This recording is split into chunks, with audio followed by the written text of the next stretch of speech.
nggak percaya sih, karena dia kan kalau ya personal baik, tapi untuk masuk politik kan kayaknya lompatannya mungkin harus dari kades dulu, jangan langsung wali kota, dan wali kota di tempat saya lagi. Masuknya nama Marcel Widianto sebagai bakal calon wali kota Tangerang Selatan dari Partai Gerindra menuai pro dan kontra.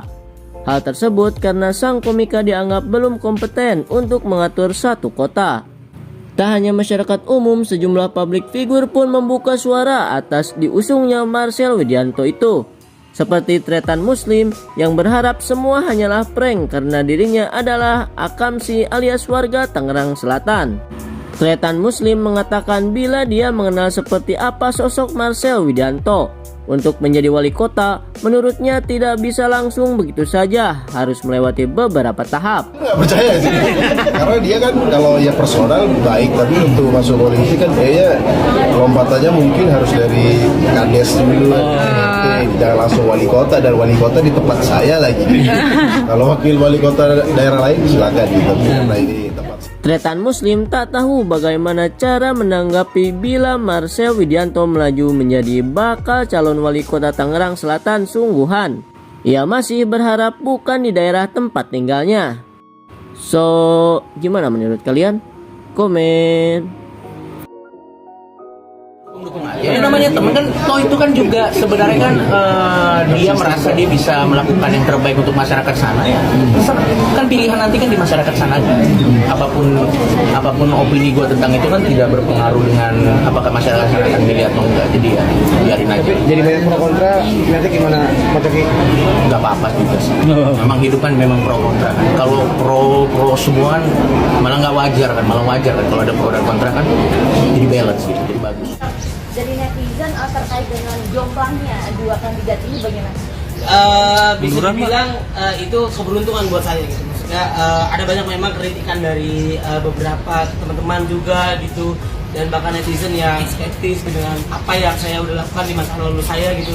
Tapi dengan adanya Abang Arisal Patria itu bisa membuat saya bisa lebih pede lagi, karena memang saya bisa belajar, dan memang beliau kan sudah memang udah bergelut di dunia politik kan sudah lama gitu, dan itu saya bisa belajar dari dia bagaimana caranya biar saya bisa setidaknya memang jomplang ya, tapi saya bisa belajar biar bisa berubah dan akhirnya bisa jadi yang terbaik lah. Jadi itu jadi pendamping saya. Upaya apa yang akan dilakukan?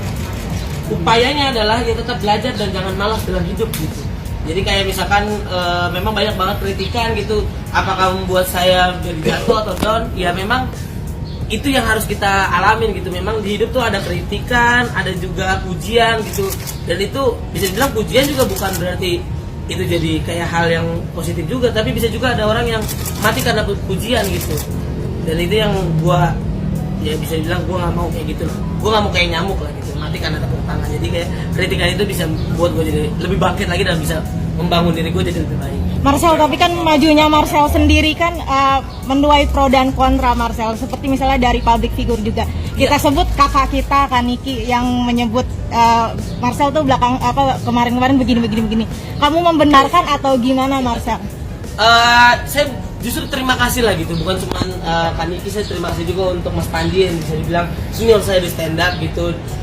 Kritikan itu bisa membuat saya jadi lebih baik dan jadi tamparan gitu, dan saya mengakui itu bahwa memang saya memiliki masalah yang buruk, dan tidak semua orang yang hidup ya kita pasti punya pilihan yang salah gitu, tapi dari pilihan itu kalau kata Jack semua. Jadi Jack Ma tuh pernah bilang bahwa ketika kita di umur 25 sampai 30 memang kita harus memiliki banyak kesalahan, karena dari kesalahan itu kita belajar. Dan kalau kata Bill, iya, ketika kita lahir miskin, tapi itu bukan kesalahan kita. Tapi ketika kita sudah dewasa dan mungkin di ambang kematian, mungkin kalau kita tetap miskin itu baru salah kita. Jadi itu yang membuat diri gue bisa jadi bensin, gue bisa bilang bahwa memang ya setiap orang pasti bisa akan jatuh, tapi bagaimana cara kita bisa bangkit, dan saya bisa bangkit dari hal gitu. Itu kritikan saya yang bisa membuat saya lebih bangkit. Cara meyakinkan orangnya gimana ya? Sebenarnya saya sudah lama sebenarnya, tapi tidak semua kita bisa ceritakan gitu kan. Saya sudah lama gabung di sayap-sayap Partai Gerindra di Satria, dan itu udah saya mulai dari tahun 2018. Udah lama ya? Udah lama bosku, tapi tidak saya ceritakan gitu, sama seperti saya punya anak lah, saya tidak ceritakan itu, tiba-tiba punya anak gitu. Dan itu yang memang akhirnya ya waktu aja yang menjawab. Jadi bisa dibilang sedikit banyak saya sudah belajar tentang politik ini, dan saya siap untuk menjadi wakil wali kota nanti, meskipun hari ini masih calon gitu kan, tapi yang saya buktikan, banyak yang bilang ini adalah bercandaan dan sebagainya, tapi saya bisa membuktikan saya bisa berdiri di titik sekarang, keluar dari kemiskinan karena bercandaan. Jadi Cara meyakinkan masyarakat, khususnya masyarakat Kota Tangerang Selatan, gimana nih Mas?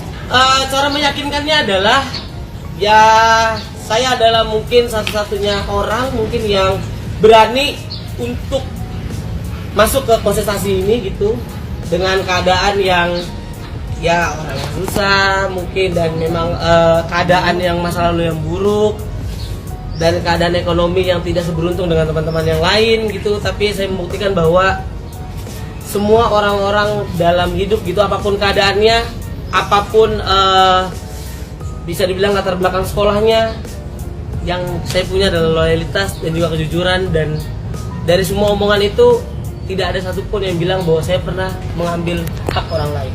Jadi yang saya bakal bilang adalah tidak akan saya pernah mungkin sepeser pun untuk mengambil APBD. Oke guys, sekarang kita ngebahas artis-artis yang pada nyalek dan juga maju ke pilkada ya. Jadi beberapa waktu yang lalu tuh partai-partai pengusungnya udah mulai mengeluarkan nama-namanya tuh ya, dari artis-artis tuh, public figure. Ada juga nih yang terakhir pelawak ya, maju sebagai wali kota Tangerang Selatan. Nah, kalian udah tahu kan kalau seandainya wali kota itu adalah eksekutif, kalau seandainya legislatif itu seperti DPR MPR ya, dia yang merumuskan undang-undang. Kemudian kalau yang eksekutif itu yang menjalankan atau yang menerapkan undang-undangnya.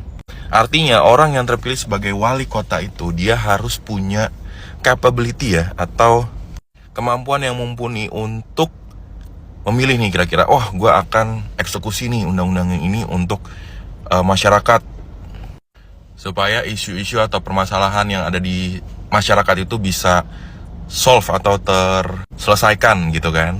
Jadi menurut gue ini tugasnya lumayan berat ya bagi wali kota yang terpilih seperti itu ya. Tentunya apabila dia juga menyalonkan sebagai wali kota Tangerang Selatan, ya dia harus tahu juga nih masalah-masalah apa sih yang ada di daerah tersebut gitu kan. Biasanya yang tinggal di situ lah yang tahu gitu kan. Yang jadi permasalahan udah nggak tinggal di situ, kemudian dia dicalonkan ya kan, dia nggak tahu isu-isu yang ada di situ, kemudian juga nggak ada sih pengalaman di bidang pemerintahan gitu ya. Gimana nih menurut kalian? Komen di bawah ya.